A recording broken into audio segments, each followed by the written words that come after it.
Magandang gabi sa mga tagapakinig ng Batang 90s Horror. Itago mo ko sa pangalang Chester, paring RJ. Pamilyadong tao na ako ngayon at nasa late 30s na.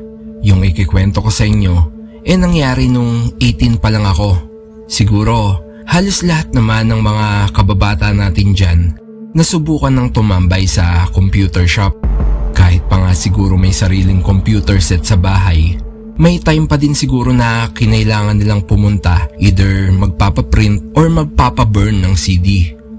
Ewan ko sa iba pero karamihan sa kapanahunan natin may mga masasayang experience kasama yung mga tropa rito. Away, gulo, at sa case ko nga, nakakapangilabot na karanasan. Nagsisimula pa lang ako noon bilang bantay ng isang computer shop. Bagong tayo lang daw ito. Halos isang buwan pa lang. Halata naman dahil bagong pintura yung mga pader at bagong gawa yung mga kahoy na cubicle. Pati na din yung tiles. Tingin ko kakasalpak lang. Pero kahit nga fresh pa yung lugar, merong mabigat na aura yung shop. Hindi ko maintindihan nung una kung bakit parang laging may nakatingin sa akin ng masama. Pero dahil nga bago pa lang ako doon, medyo nabaliwala ko yon dahil nag-focus ako aralin yung mga dapat kong gawin. Bali may kapalitan ako nun, si Ate Rona. Mas matanda siya sa akin ng 3 taon at pamangkin siya ng may-ari. Halos 17 hours nakabukas yung shop kaya pinaghahatian namin dalawa yung oras. Dahil nga sa babae siya, ako yung naka-assign sa madaling araw. Madami namang customer yung shop. Nung panahon kasi na yon, 15 pesos lang yung per hour. Mura na yon. Kailangan kasi makipagkumpetensya ng may-ari sa ibang shop na malapit sa amin. Since mura lang daw yung upa ng pwesto, kaya kinaya naman na ibaba ng ganun yung rent sa PC. Yun kahit pa nga maganda at saka mabilis yung specs ng mga computer na pagmamay-ari niya. Hindi din naman kasi naka-aircon sa loob kaya hindi naman din kataasan yung kuryente. Kaso ang problema ng panahon na yon di pa ganun kabilis yung internet. Kasagsagan pa naman ng kausuhan ng mga online games katulad ng Ragnarok, tsaka Run Online, Gunbound at iba pa. Kaya ang ginagawa ng may-ari, nagbubukas kami hanggang madaling araw hanggang alas 3 o alas 4. Mabilis kasi yung internet pag ganun kaya kahit paano ganado yung mga nagre-rent ng PC. Nung mga unang araw ng pagtatrabaho ko sa shop, sinasamahan pa ako ni Ate Rona. Bale pag opening, yung may-ari muna yung tumatao sa shop para daw maturuan muna ako ni Ate Rona sa unang linggo ng mga dapat gawin. Tulad ng pagpiprint, pagtatype, pagbaburn ng CD, tsaka yung iba pang karaniwang ginagawa ng isang bantay. Bukod sa pagsaway sa mga makukulit na bata na nag-aaway-away pa paminsan-minsan, may ilan din siyang mahigpit na bilin. Bantayan ko daw at pigilan yung mga nanonood sa malalaswang website. Bukod sa nakakabagal sa ibang nagre-rent, masamang impluensya daw kasi lalo't maraming bata minsan yung nasa loob. Pero ang isa sa mga bili na medyo pinagtakahan ko talaga yung pagsasarado ng banyo kapag alas 12 na. Di ako nakakuha ng eksplanasyon kay Ate Rona. Bukod sa para daw hindi ako mahirapan maglinis. Sinunod ko na nga lang yung bilin niya. Kahit pa nga medyo hassle minsan kasi kailangan ko pang lumabas at umihi sa poste. Dumating nga yung gabi na ako na lang yung mag-isang tatao sa shop. Halos punuan nang may dumating na 2 bata. Kuya, may bakante po ba? Tinignan ko yung main computer at nakita ko ngang meron pang isang bakante. Kayong dalawa ba yung magre-rent? Meron pang bakante kaso isa na lang Okay lang kuya, isa lang naman. Hati lang kami, mag-GTA lang kami. Wika nung bata. Sumagot naman ako habang tinuturo pa yung bakanting upuan na nasa tabi ng CR. Sige, 1 hour lang ba? Ayun, sa PC4. I-open ko na. Nilingon naman ito nung 2 bata. Pero napakunot yung mga noo nila. Sabay nagtanong sa akin. Kuya, may babaeng nakaupo Magta-time na ba siya? Anong babae? Wala naman ha. Ayan kuya babaeng nakaputi tsaka nakalugay yung buhok. Ha?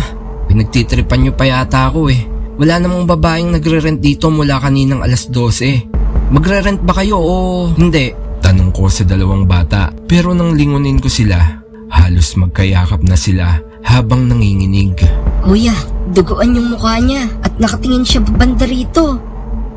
Napatili ng parang mga babae yung dalawang bata. Kasabay nun, kumari pa sila ng takbo palabas sa shop. Nagtinginan sa akin yung mga naglalaro. Ilang saglit pa nga, napangisi ako sabay sabi sa kanilang, Loko talaga yung mga yon. Nang paprank pa. Yari sa akin yun pagbalik nila. biro ko sa mga nagko-computer. Kahit pa nga nung mga oras na yon nakaramdam ako ng pangingilabot. Nagtayuan yung mga balahibo ko sa batok. Pinipilit ko isipin na nantitrip lang yung mga bata. Pero mali ako. Dahil yun na pala yung simula ng mga mas nakakakilabot na pangyayari. Isang gabi nga, habang nagwawalis ako sa shop, mag-aalas 3 na yon ng madaling araw. 2 na lang yung customer. Binaligtad ko na yung signage sa labas para wala na ring pumasok. Hinihintay ko na lang na matapos yung time nung 2 natitirang customer. Nang bigla na lang, may umihip na malamig na hangin sa bato ko. Nilingon ko yung glass door. Napakunot yung noo ko dahil sarado naman. Malayo din yung electric pan sa pwesto ko. Nasa harap ako ng CR. Nasa panahon na yun sarado. Nagkibit balikat na lang ako pero nang babalik na sana ako sa pwesto ko sa main computer, nakarinig ako ng may hinang hikbi. Nilingon ko yung mga customer pero parehas tahimik. Tsaka naka-headset, hinanap ko kung saan nanggagaling yung tunog. Baka ka ako may PC ako na hindi na shutdown. Pero nang masigurado kong wala, dun na ako kinilabutan. Tuloy-tuloy pa din kasi yung mga hikbi. At napahinto nga ako nang ma-realize ko na sa loob ng CR ito nanggagaling.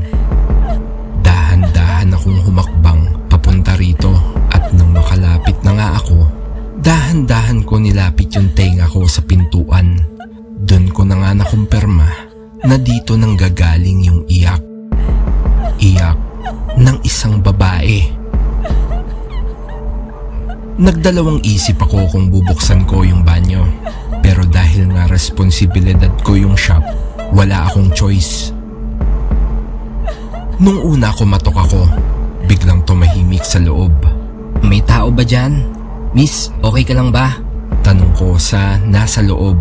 Kahit pa nga sigurado kung sinarado ko yung banyo kanina pang alas 12 at hindi ko alam kung paano magkakaroon ng tao ron. Nanatiling tahimik sa loob pero nagulat na lang ako nang biglang may sumigaw sa loob. Parang kinakatay. Napabuwal ako sa pagkakatayo ko. Napasalampak ako sa sahig. Kasabay nun, bumukas yung pintuan ng banyo na para bang may sumipa mula sa loob. Tumalbog pa sa pader yung pinto sa sobrang lakas. Pero ang mas nagpakilabot sa akin nung tignan ko yung loob ng banyo, walang tao. Nagkukumahog akong tumayo at tumakbo papunta sa pintuan palabas. Takang-taka yung 2 customer sa kinilos ko. Nakita kong lumingon sila sa banyo, sabay balik pa ng tingin sa akin na parang nagtataka. Di ako nagsasalita nun, nanatili akong nakahawak sa bukas na pinto ng glass door. At maya-maya pa nga, nung matapos na yung time ng 2 customer, nagmamadali akong sumabay sa kanila lumabas ng shop. Di ko na shinutdown ng maayos yung mga PC. Rekta ko nang pinatay sa power supply. Kako, wala na akong pake kung mapagalitan ako. Kinaumagahan nga, dumaan sa amin si Ate Rina para kunin yung susi ng shop. O Chester, anong oras ka nagsarado? Bakit parang wala ka pang tulog? Wika ni Ate Rina. Nagdahilan na lang ako. Hindi ko sinabi yung naranasan ko kagabi dahil baka kung ano pang isipin niya. Baka mapagkamalan pa akong adik. Bukod doon, nung mga oras kasing yun, hindi naman talaga ako sigurado sa nangyari. Medyo antok na kasi ako nung mga oras na yon. Tsaka baka dahil lang din sa kakabrowse ko sa mga content nung spugs.com.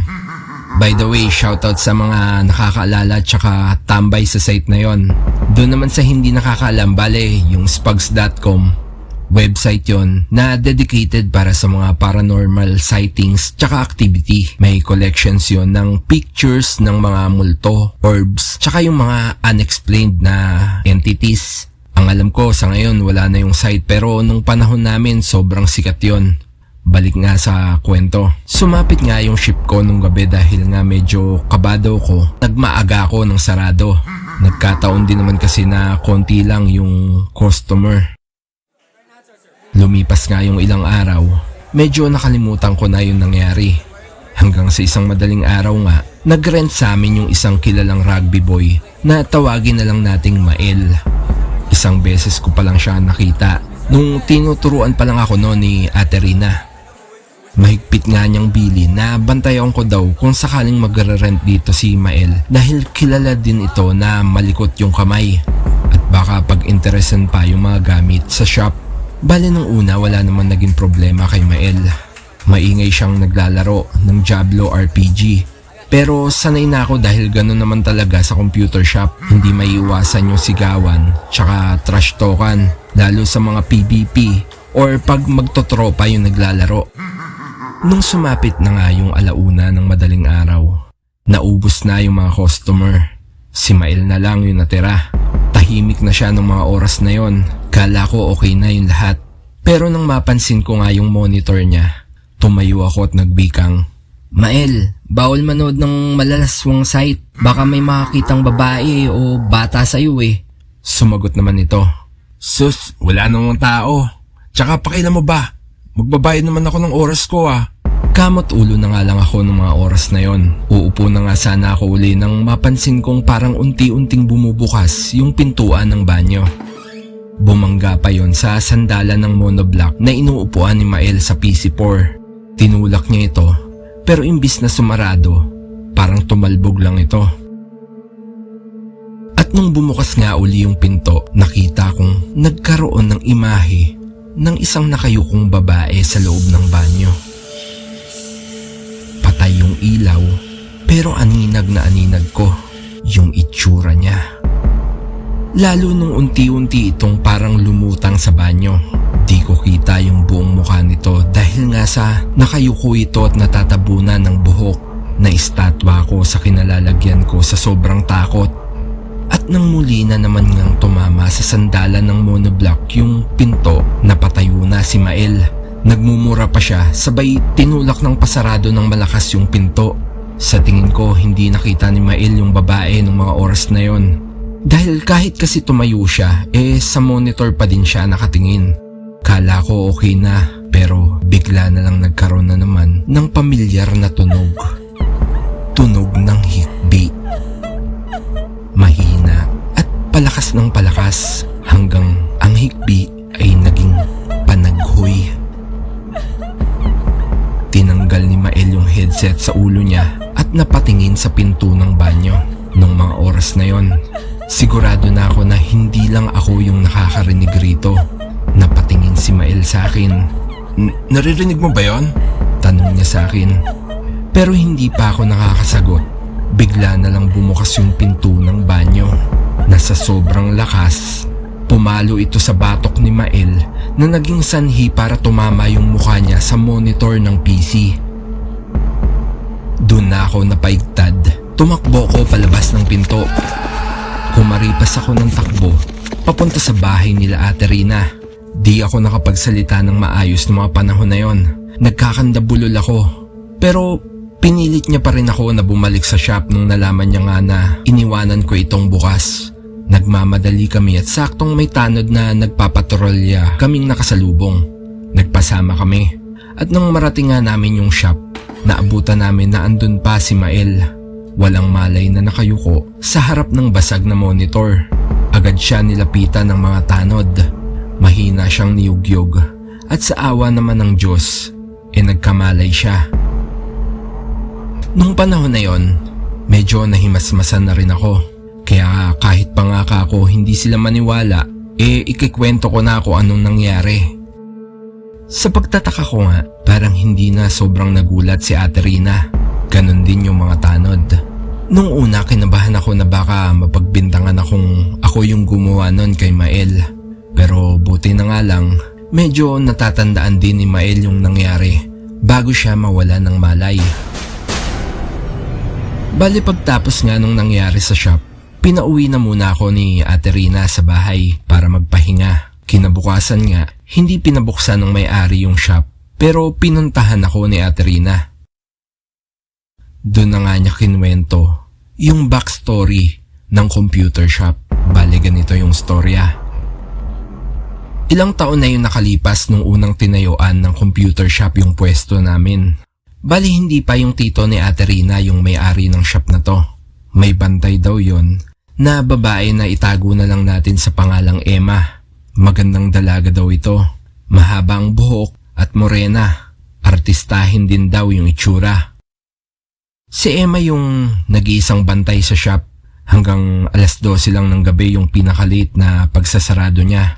Pag closing nga, dinadaanan siya nung may-ari ng shop para kunin yung kinita ng shop sa buong araw. Pero isang gabi nga, pagpasok ng may-ari sa pintuan, nangilabot siya nung makita niyang naliligo si Emma sa sarili nitong dugo habang nakahiga sa loob ng banyo. At wala ng buhay. Nakaangat yung babang bahagi ng puti nitong bestida. Doon pa lang, alam niya na yung nangyari. Tumawag yung may-ari ng pulis. Inimbestigahan yung pangyari. May mga batang saksi yung naging dahilan kaya nagkaroon ng lead sa gumawa nito kay Emma. Bandang 11:00 daw nung makita ng mga bata na nagmamadaling lumabas yung isang lalaki sa shop at kinilala nila ito bilang si Nardo na kilalang adik sa barangay nila. Nagpalakas pa sa pagtuturo sa kanya ay yung nakitang naka-open sa computer na malapit sa banyo. Mga malalaswang litrato ng iba't ibang babae sa internet website. Kilala din kasi si Nardo bilang manyak at nakaugalian niya na manood at tumingin sa mga malalaswang video sa internet. Yun nga din yung dahilan kung bakit naban siya sa ibang computer shop. Sa kasamaang palad, nagtago na si Nardo noong mga panahon na yon at hindi siya nahuli ng mga pulis.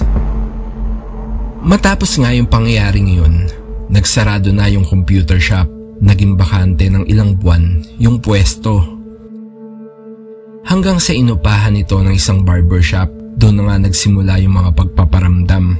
Dahil nga sa barbershop yon, mga lalaki yung customer. Nung una, mga bumabagsak na gamit lang yung paramdam. Pero habang tumatagal, nagiging bayolente na yung nangyayari. Meron pang pagkakataon na nagupit daw yung tenga ng isang nagpapagupit dahil bigla na lang may tumulak sa kamay ng barbero kahit wala namang kahit na sino yung nasa paligid nito. Lumipas nga yung mga linggo, umalis na yung barbershop. Ilan pa yung sumubok na umupa sa pwesto pero hindi sila tumagal. Either nagkaroon ng aksidente o nalulugi yung tenant. Doon na nagdesisyon yung may-ari ng pwesto na babaan yung upa. Tapos pinabendisyonan niya sa pari. Matapos ngayon, inupahan na ito ng tito ni Ate Rina na sa panahon na yun hindi naniniwala sa mga bagay gaya ng multo. Matapos yung kwento ni Ate Rina, lalo ko binalot ng kilabot. Simula nga nung araw na yon, hindi na ako pumasok sa computer shop. Naintindihan naman ng may-ari at sa tingin ko nga din kahit paano naniniwala na siya na may mga bagay na hindi talaga kayang ipaliwanag ng siyensya. Lumipas yung ilang buwan, nabalitaan ko na lang isang araw na nahuli na si Nardo. Bale wala na siya sa tamang pag-iisip. May mga nakakita sa kanya na nagpapalaboy-laboy minsan. At alam niyo ba kung anong naging dahilan kaya siya pinahuli? Kahit hindi naman alam ng iba na suspect siya sa isang krimen. Bali habang nagpapalaboy kasi siya, minsan daw ay bigla na lang siyang nanghihipo ng dumadaang babae na naging sanhi para ipadampot siya sa pulis. At doon na nga nalaman na may kaso pala siya. Pero kahit pa nga nahuli na si Nardo, wala na uling nagtangka na umupa sa pwesto ng computer shop kaya hindi ko na din alam kung natahimik na ba yung kaluluwa ni Emma matapos nang mahuli si Nardo. Lumipas yung panahon, dinemolish na yung pwesto. Sa ngayon, hindi ko na alam kung anong nakatayo na doon. Hindi na din kasi ako doon nakatira. Bali hanggang dito na lang paring RJ. Sana nagustuhan ng listener mo sa Batang 90s Horror Radio. Ingat kayong lahat mga kababata. Salamat sa pakikinig.